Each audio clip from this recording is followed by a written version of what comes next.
Patram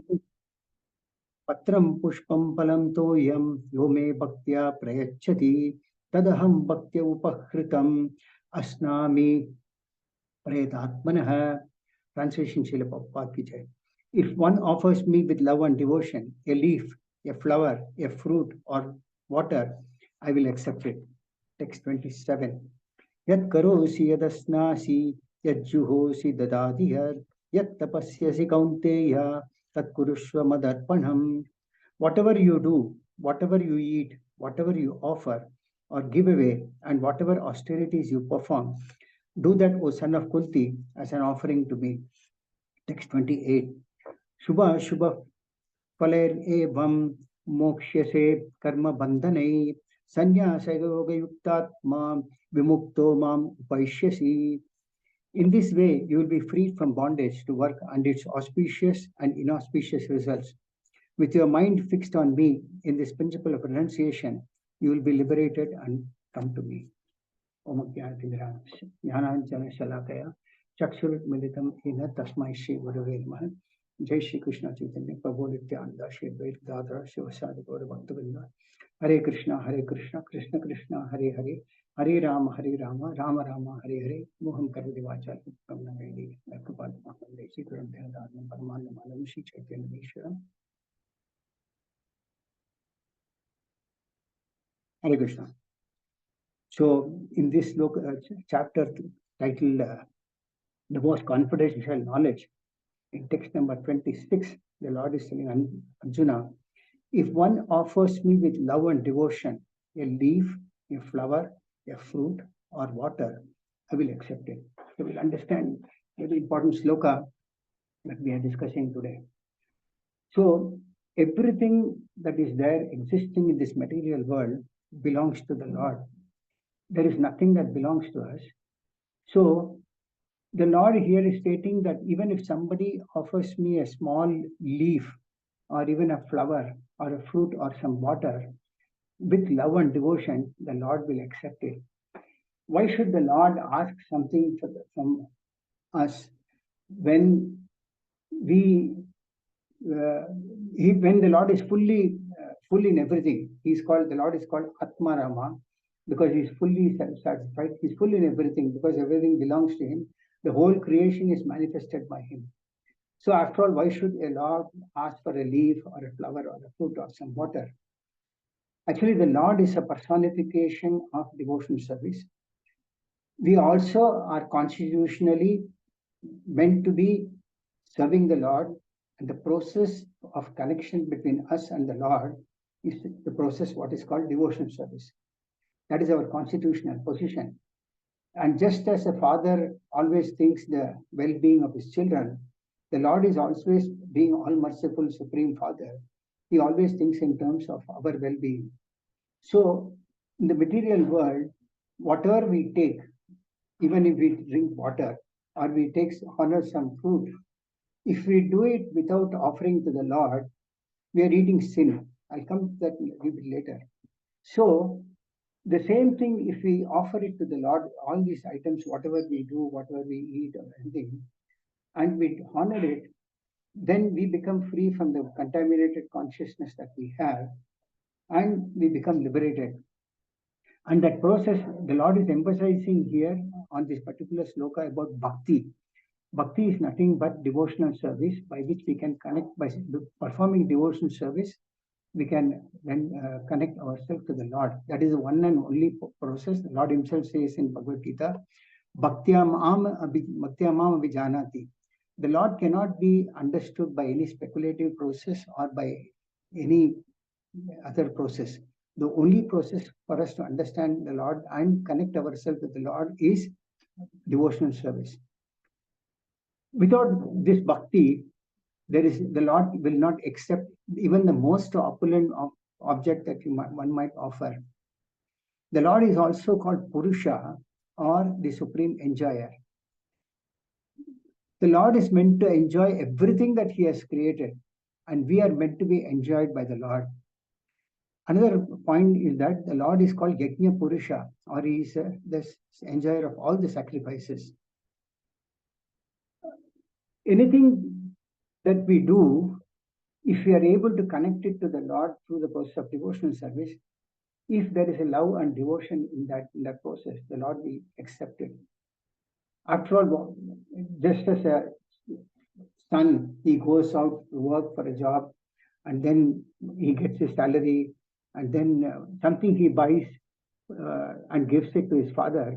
And the father becomes very, very happy. Oh, my son has brought this. The father doesn't require anything. But still, if the son does this out of his love and affection for the father becomes pleased. Similarly, if one engages in the devotional service and one can give whatever possible within their capacity to the Lord will accept it. At the same time, this sloka also explains as to what can be offered to the Lord. Now, generally we see that if we want to give a gift to somebody, we always contemplate on what should we give. Why do we contemplate? Because when we give something, it should be of some utility value to the person. Similarly, one who wants to serve Krishna by offering something, they should know what is it that Krishna will take and what is it that Krishna likes and what is it that Krishna does not like. So Shastras explain that we cannot offer anything based on our whims and fancies, but one can offer vegetables, grains, fruits, milk, water. These are all foods that are recommended for human beings and are prescribed by the Lord himself in Bhagavad-gītā. Anything else that we eat without offering to the Lord, it is basically sin. The Lord himself states in Bhagavad-gītā that anything that we offer, we are eating sin. When we eat without offering to the Lord, it is nothing but sin. Also, anything that is not acceptable to the Lord, somebody might think that why not I offer onion, or why not I offer garlic, why can't I offer fish? These are things that the Lord does not accept. So we cannot offer such items and then eat it of our own self. The Lord will not even accept it.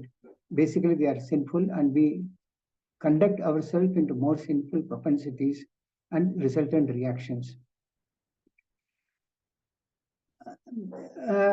But preparing some very nice items in vegetables and other grains and all these things, and if we offer to a picture of the Lord or to the deity of the Lord, going down to the Lord and requesting the Lord, please accept this menial offering from me, the Lord will accept it. And when we honor that, that purifies not only our body, mind, and other things, it purifies our consciousness also, which is contaminated. But the ultimate point is that one vital aspect is that attitude of love with which we offer. One should not offer it just because as a matter of duty, but one should offer it with that love and affection for the Lord. Ultimately, it is the Lord who gives anyone whatever he has got. The Lord can take away anything from anyone at any point of time. So we should have that understanding. It is whatever we have, it is due to the all-merciful Lord that he has given us. Also, the process of offering, many times people ask a question, whether by offering, whether the Lord will eat it or not. The point is that all the senses of the Lord are interchangeable. When I say interchangeable, the Lord can eat through his eyes, he can see through his ears. So this way, each and every sense of the Lord can perform the functions of all the other senses also. Because the Lord is absolute, everything that is related to the Lord is absolute. So the moment we offer it to the Lord with love and affection, and we honor that, one who has tasted the effect of prasadam will always realize that, yes, the Lord has honored it. Some might ask a question why the quantity remains the same. That's why I said that Lord is absolute. So even when he eats, it does not mean that we have our materially conditioned senses. So we might think that when we eat, it gets exhausted. But the Lord can eat without even exhausting the food that we offer to him.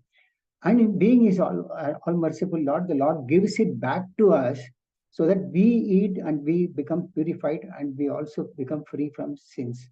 So here the Lord says, Patram Pushpam Palam Toyam. So Patram, the Lord is prepared to accept even a small leaf that you can offer to him. Now, if you look at all the leaves, Tulsi is the most important ingredient that the Lord likes. Of course, there are pastimes of the Lord in terms of Tulsi Devi. But If tulsi is offered to the Lord with sandalwood pulp or sandalwood paste, and if it is offered to and at his lotus feet, or even anything, any cooked item or any fruits or whatever water we offer, if you place a small tulsi leaf into it and offer it to the Lord will definitely accept it, because tulsi is very, very dear to the Lord. So many times it might happen that one might not even get tulsi. Sometimes it happens seasonal and festivals and so forth. But even if one is able to offer mentally a tulsi leaf, even that the Lord can accept it. So this is one of the most vital aspect as far as worship is to the Lord is concerned.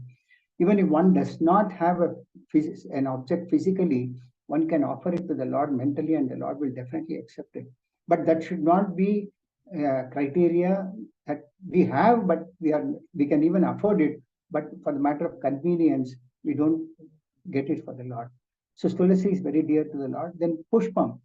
Now, as you all know, of course, there are some flowers like hibiscus and all. These are not offered to the Lord, but very dear to the Lord are lotus, rose, jasmine, and all these. They are very fragrant flowers, and these are offered to the Lord. The Lord will definitely accept it. In Srimad Bhagavatam 8th canto, there is an example of how Gajendra, when his life was in danger, when his feet was in the mouth of a crocodile, at that time, due to his pious activities in his previous births, he remembered the Lord. He picked up the lotus flower and offered glorious prayers to the Lord. And the Lord, being pleased with the offering of Gajendra, immediately had to come to the rescue of Gajendra. This is a very important thing, that if you offered even a flower that is very dear to the Lord accepts it. So patram pushpam, then phalam. If we see fruit, very nice, beautiful fruits are available, which are very nutritious and nourishing. And in Bhagavatam itself, there is an example of how a fruit vendor came, and she was a very small fruit vendor, and she asked Krishna to take it, and Krishna took the whole thing, and she was very, very pleased. And by the time she went back home, she saw that her entire fruit basket was filled with jewels. So this is how it was. After all, she was a fruit vendor. What mattered really was the love and affection with which she offered it to the Lord, and that Lord was very pleased, and he accepted that.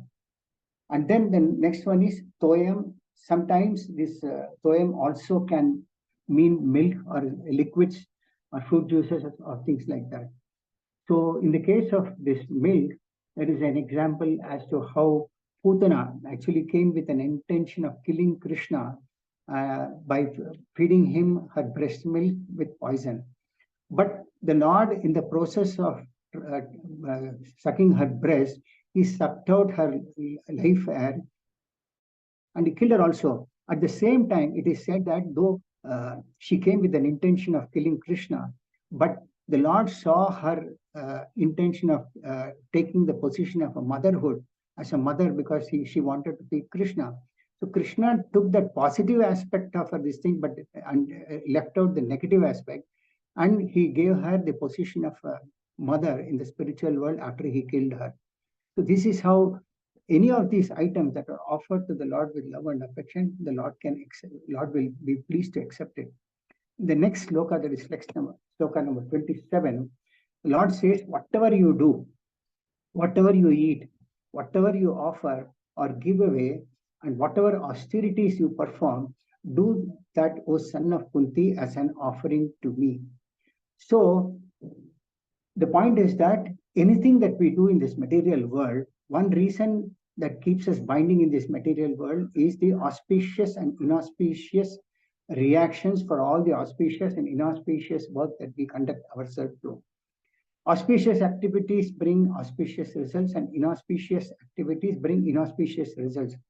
And one thing is that they don't nullify each other. So some might think that I've done a lot of good things, so I will get auspicious result. So even by performing a little bit of inauspicious activities, they get nullified. No, both of them have got their own reactions, and one has to take the reactions of both of them birth after birth. Mostly, generally, we are all out of negligence. We perform most of the things and we don't realize. And in this particular sloka, the Lord says, whatever you do, So anything that we do, if we offer the results of that activity to Krishna, then we become free from bondage. Bondage is that by which we take the reactions and reactions of all the activities. So at the same time, it does not mean that one can perform inauspicious activities. Like somebody might think that I'll steal and offer the result to Krishna. That is not an auspicious activity. But in general, whatever activities that one performs, we perform so many duties right through the day. For example, a housewife might cook. The same thing, if she cooks for the Lord and offers it, she becomes free from the reactions. Someone might be working in the office. So that position to work or conduct a business is also given by the Lord only, the capacity is given by the Lord. If we have that understanding, when the Lord is giving us the ability to do something, why not offer the results to Him? Generally, we tend to think that it is I who have done this, it is because of me this thing could be done. But if we try to come to an understanding that it is the Lord who has facilitated me in this process, and He has given me the capacity and capability, so in that case, why not we offer the result to the Lord Himself? By which what happens is that we become free from the reactions. Otherwise, what happens is that even many people tend to think that they do good things. For example, uh, someone might give a charity to Dharmashala, thinking that it is very helpful. There is nothing wrong in it. But what happens is that in the process of conducting oneself to these pious activities, one tends to develop a false ego within himself that I'm a pious person and I do only pious activities. And these results also give reactions. When one takes it to himself, then he becomes bound. But at the same time, if one is offering the result to Krishna, then he becomes free from that reaction. So Krishna says, whatever you do it as an offering to me. Then he says, whatever you eat, of course, I mentioned about, we cannot eat anything without offering to Krishna. Anything that we eat without offering is nothing but we eat sin. The third thing is that he says, whatever you offer or give away, we all tend to give some charities. Generally, people tend to think that by Mahanava Seva is Madhava Seva. People tend to think that if I give charity to people like poor people or schools, hospitals, etc., it is good. It will be pious for me. Nothing wrong in it. But at the same time, if this charity is performed with an offering to Krishna, then one becomes free from that reactions. So one example that is given in the Shastras is that if we water the root of a tree, all the branches and all the leaves of the tree also get watered. But no one can water each and every leaf and every branch of a tree. So if one waters the root that is Krishna, automatically all other branches and roots are automatically get that nourishment of that water. So if we offer anything to Krishna, automatically he knows what to give, where to give, how to give, and all these things he arranges for them to be given. So it is not that one needs to go and compulsorily go and give a charity in a hospital. There are many people who do this. There's nothing wrong, but at the same time, if it is done to offer to Krishna, he knows how to give it to the hospital also. Similarly, here Krishna mentions that whatever austerities you perform, do that as an offering to me. Many people tend to perform austerities. They believe that if I fast on this particular day, it is beneficial to my life. But the point is that if that fasting is done without a proper understanding, it has no meaning. At the same time, today is Janmashtami. So it is recommended that one fast to his capability. Not that everybody has got the same capacity, physical ability, but to the extent that is possible. That means in our Sampradaya, it is recommended to observe Nirjala fasting today, to remain without water until midnight, but it may not be possible for everyone. So physically disabled people can have other substitutes. They can have some fruits. They can, if that is also not possible, they can eat some non-grain items. But the ultimate point is that one has to serve Krishna. That is more important. So Krishna says that whatever austerities you perform, do it as an offering to me. Now, in our life, we cannot remain without doing any activity. We have to act. One cannot say that I'll remain within the room and see that I don't perform any activity by which I'll be free from all the reactions. It doesn't happen. As long as we have a body, Krishna has given us a body to act. So the process that is given here is that we should conduct ourselves in a way to keep our body and soul together only. Many times out of greed, people might work overtime. They may go work in 2 places, 3 places, 4 places, and all these things. All these things doesn't help in the long run. If you see, many are very, very well-to-do, but still, they are still greedy. They are not satisfied. But at the same time, whatever they have also is not of any benefit for them. At the same time, if we are able to keep our body and soul together minimum, Krishna knows what his devotees require and he provides them also. And those who are having opulence in Krishna consciousness also, they are all self-satisfied. So all activities, now for example, somebody might have a ability to draw, skill to paint. So if he's able to use that skill in drawing a painting for Radha and Krishna, Krishna becomes very, very pleased. So one who is working, if he is working and offering the results to Krishna, the Lord becomes pleased. And also, if one gives a part of the remuneration to in the service of the Lord, he becomes, because today one cannot work without committing any offenses or sinful activities. So if we are able to part with a part of the remuneration, offer it to the Lord for the service of the Lord, one becomes free from these reactions. But at the same time, it is not that one will take it for granted and perform sins or offenses purposely. Similarly, some might, this way we can dovetail all our activities in the service of Krishna. One might think that how everything is possible. One can even think that when we are bathing to keep ourselves internally, externally, every which way clean, so that when I come in front of Krishna, the Lord becomes pleased. The Lord will be definitely pleased if one is very clean in his nice dress outfit. At the same time, one is also internally clean. So every activity that we do, somebody may be very good in preaching activities, maybe a good orator. That means he's got good speaking skills. If he can use the same thing as Lord Krishna says in Bhagavad-gītā, whoever preaches that my glories and about the glories of Bhagavad-gītā is the most dear to me. If one can utilize his skills to preach the message of Bhagavad-gītā or Krishna consciousness, there is no one more dear to him than that person who utilizes his skill in preaching. So this way, the Lord is saying that whatever you do it as an offering to me.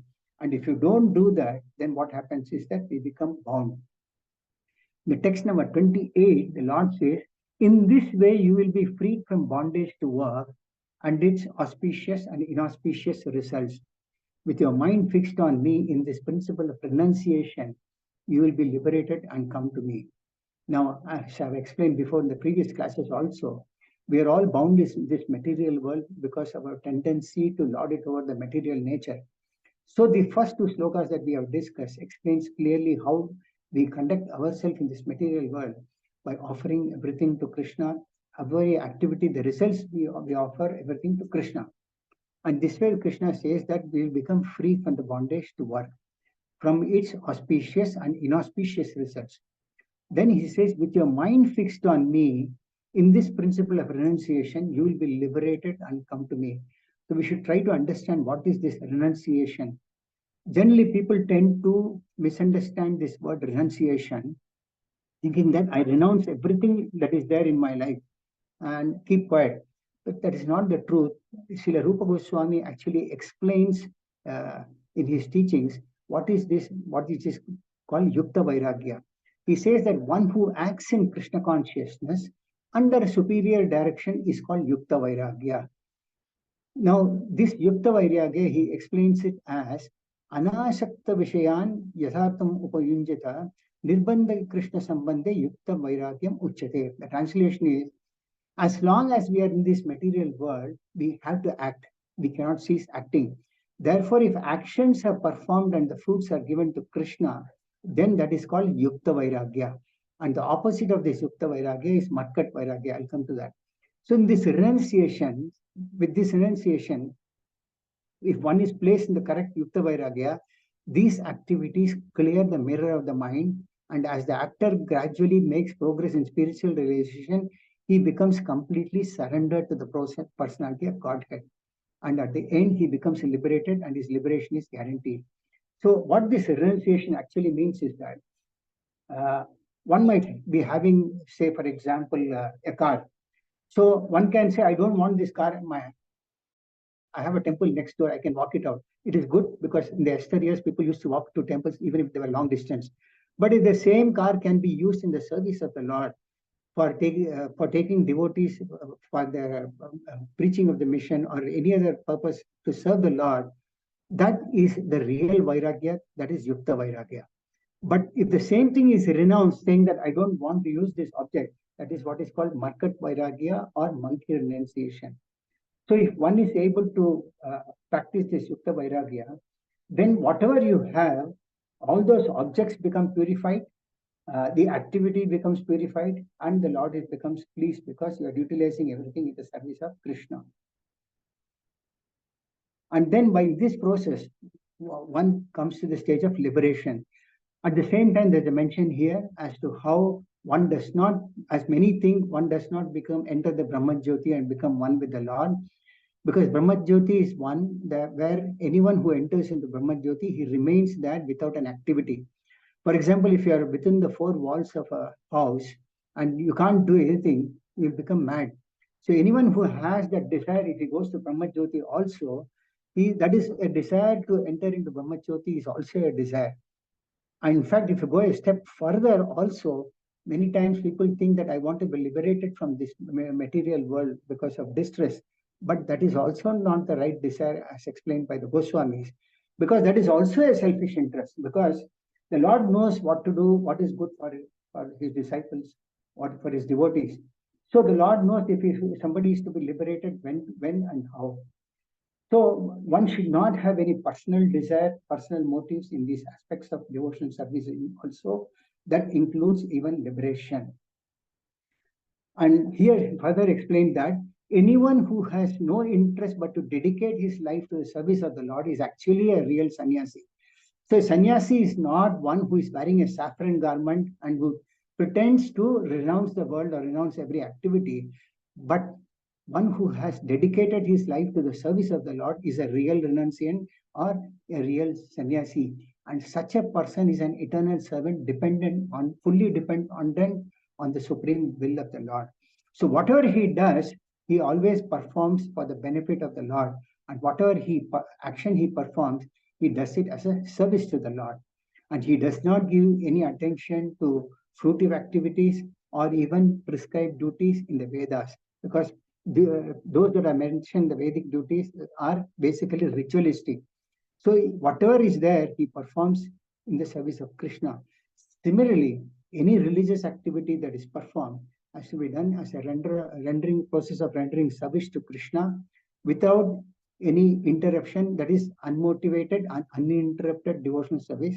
And this can be practiced if you follow the instructions that are given in these three slokas, right from the beginning of the day, right up to the time we go to the sleep.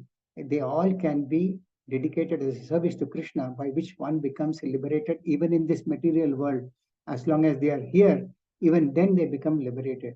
And at the end of lifetime, the Krishna says that he will come back to my Godhead. He's going back to Godhead is guaranteed. So this is the sum and substance of the three slokas that we discussed today. For the next 1 or 2 minutes, I can take some questions or comments.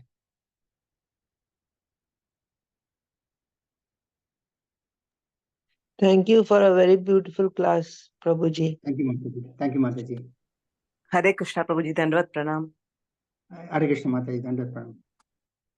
Any questions? Hare Krishna, Prabhuji. Dandavat Pranam. Dandavat Pranam Hare to Krishna, Mataji. everybody. Dandavat Pranam, Mataji. Wishing you all a very happy Krishna Janmashtami. Thank you all very much. See you all in the temple this evening. Sure. Before the beginning of the class, I wish Janmashtami Yes, to each and Prabhu. everyone. Yeah. Yes, Prabhu, you wish them, so I follow your suit. I follow your Thank you very footsteps, much. taking Thank the you very much, opportunity to wish them See you also. in the temple. Thank See you. you. Thank you. Hare Krishna. Hare Krishna.